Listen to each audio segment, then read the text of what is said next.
এই বন্ড আর বিতর্কীয় অ্যাডভোকেটকে নিয়ে আজকে কিছু কথা বলছি। আসসালামু আলাইকুম সবাইকে, আশা করি সবাই ভালো আছেন। এই অ্যাডভোকেট বর্তমানে অনেক ভাইরাল সামাজিক যোগাযোগ মাধ্যমে। এর কারণ হচ্ছে ওনার কিছু বিতর্কীয় পোস্ট, আর ওনার এই পোস্টগুলি এরকম যে উনি বউ চাই এরকম সেবিকা যে 24 ঘন্টা ওনার বাবা মাকে সেবা দিতে পারবে।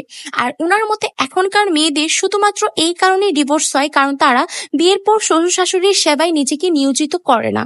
আর ওনার মতে এইটাও যে মেয়েরা শুধুমাত্র প্রেম করে বয়ফ্রেন্ডের টাকায় দামি দামি রেস্টুরেন্টে গিয়ে ভালো মন্দ খাবার খাওয়ার জন্য।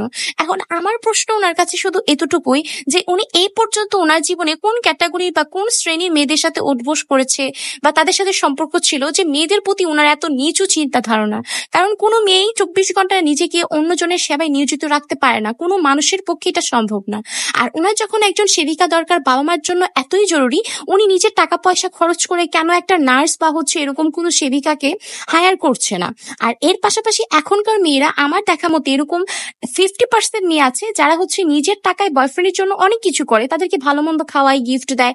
এখনকার সবকিছুই 50-50, এরকম না যে শুধু একটা মেয়ে শুধু নেয় বা একটা ছেলে শুধু দেয়, এরকম না। এখনকার সম্পর্কগুলি অনেক মেচুর হয়ে গিয়েছে। আর এর পাশাপাশি মেয়েরা বিয়ের পরও আমি এরকম দেখেছি যে শ্বশুর শাশুড়ির জন্য সংসারের জন্য করতে করতে নিজের জীবনের সবকিছু স্যাক্রিফাইসও করে দেয়। এখন আমার প্রশ্ন হচ্ছে উনি একজন শিক্ষিত মানুষ এরকম বিতর্কীয় পোস্ট কিভাবে করে?